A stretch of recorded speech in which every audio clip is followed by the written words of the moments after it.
नमस्कार।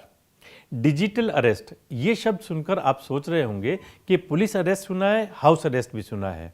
ये दोनों कार्रवाई कोर्ट या पुलिस के जरिए की जाती है, लेकिन ये डिजिटल अरेस्ट ना तो पुलिस करती है ना ही कोर्ट। तो आप सोच रहे होंगे कि ये क्या भला है।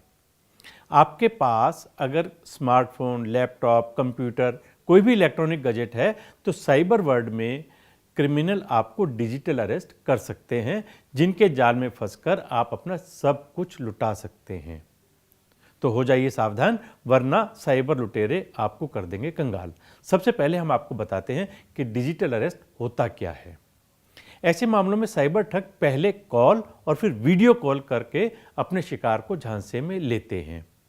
पहले वो अपने टारगेट को कॉल करते हैं और फिर वो एक ऐसा जाल बुनते हैं जिसमें फंसकर कोई भी इंसान अपनी सारी जिंदगी भर की कमाई पल भर में साइबर लुटेरों के हवाले कर देते हैं। ये ठग अपने शिकार को किसी क्राइम में फंसाने या उनके खिलाफ शिकायत, सबूत या जांच होने की बात कहकर डराते हैं। इसके बाद वे उन्हें कुछ खास ऐप के जरिए वीडियो कॉल करते हैं। इस दौरान सामने स्क्रीन पर दिखाई देने वाला शख्स की वर्दी और हाव भाव ऐसे होते हैं कि पीड़ित सच में उसे किसी जांच एजेंसी का बड़ा अफसर समझ लेता है और अपनी सारी जानकारी शेयर कर लेता है। एक रिकॉर्डेड मैसेज आया कि आपका फ़ोन ब्लॉक कर दिया जाएगा। मैंने पूरा समझ में नहीं आया, तो मैंने सोचा it is a very important thing, phone बंद होने से तो मुश्किल हो जाएगा। तो मैंने कॉल बैक किया तो उन्होंने बोला कि मैडम आपकी इस नंबर से, आपका नाम से एक और नंबर रजिस्टर किया हुआ है मुंबई में। उस सिम कार्ड इस पर्टिकुलर दुकान से लिया गया है। पूरा एड्रेस मुझे बताया और उसमें 20 around abusive languages and porno photographs भेजा गया है। So there are 20 complaints came to Bombay थाने। सो आपको 2 घंटे के अंदर बॉम्बे थाने में रिपोर्ट करना है। तो मैंने बोला मैं तो दिल्ली में रहती हूँ, बॉम्बे थाने में कैसे पहुँच सकती हूँ। हम वीडियो कॉल पे हैं, हम पुलिस सीबीआई डिपार्टमेंट से हैं।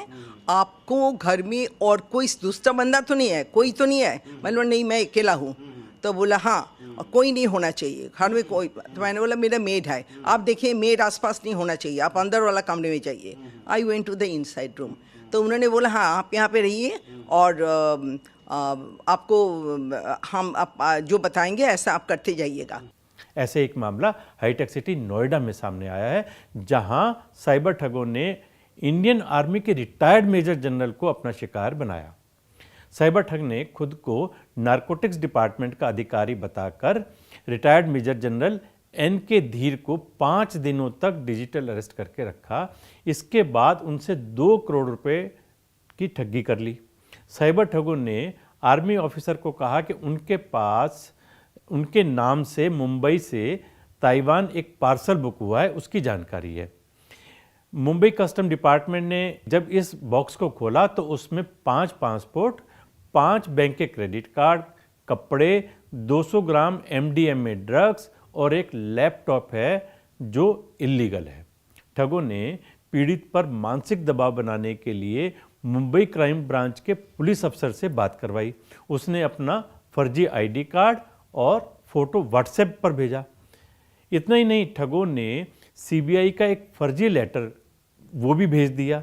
उसमें साफ साफ लिखा था कि उन्हें जेल जाने से बचना है तो किसी के साथ कोई भी इंफॉर्मेशन शेयर नहीं करनी है।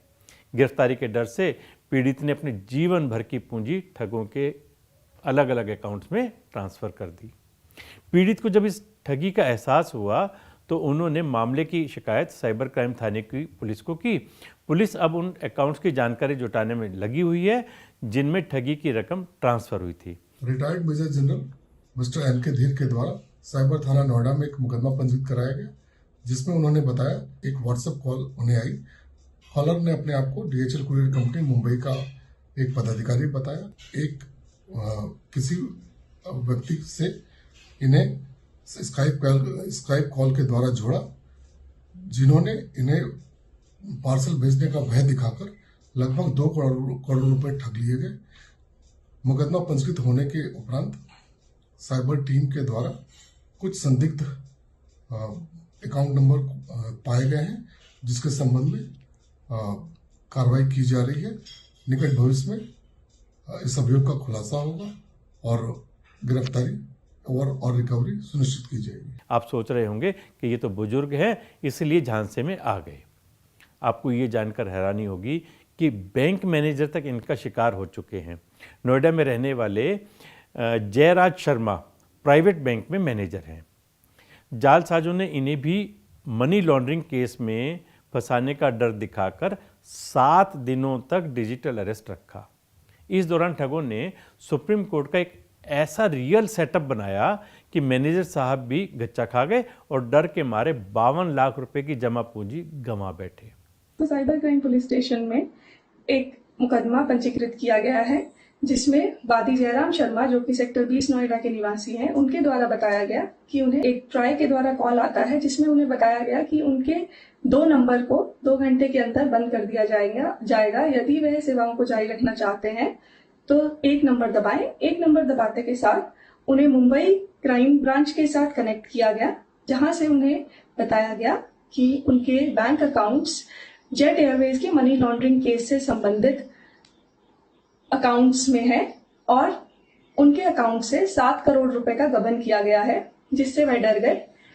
उन्हें आगे स्काइप कॉल पर डिजिटल अरेस्ट करते हुए यह कहा गया कि वह अपने सभी मोबाइल, अपने सभी स्क्रीन्स को उनके साथ फ्रॉडस्टर्स के साथ कनेक्ट रखें तथा यह जानकारी किसी के साथ भी शेयर ना करें। ऐसा ही एक और मामला जयपुर का है, जहां महेश नगर इलाके में रहने वाली एक महिला बैंक मैनेजर साइबर ठगों की शिकार हो गई। यहां भी लुटेरों ने धमकी देकर डिजिटल अरेस्ट करके 17 लाख रुपए की ठगी कर ली। कहते हैं डर के आगे जीत है, लेकिन वक्त पड़ने पर हम अक्सर इस कहावत पर अमल करना भूल जाते हैं। अगर सही समय पर अमल करें तो कम से कम ठगी के शिकार तो नहीं होंगे, खासकर डिजिटल अरेस्ट से ठगी के। पिछले दिनों डिजिटल अरेस्ट के कई मामलों ने ये साबित कर दिया कि भले ही आप हाई प्रोफाइल, पढ़े लिखे, जागरूक हों, फिर भी ये जालसाज इतने शातिर हैं कि आपको फंसा लेते हैं। आजकल ऐसी वारदातों की संख्या लगातार बढ़ रही है, क्योंकि इसमें ना तो क्रिमिनल आपके पास होता है और ना ही आप उसे आसानी से पकड़ सकते हैं।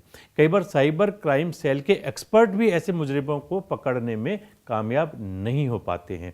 इसलिए हम सबको साइबर ठगी में अलर्ट रहने की खास ज़रूरत है, क्योंकि साइबर वर्ल्ड का नया खौफ है डिजिटल अरेस्ट।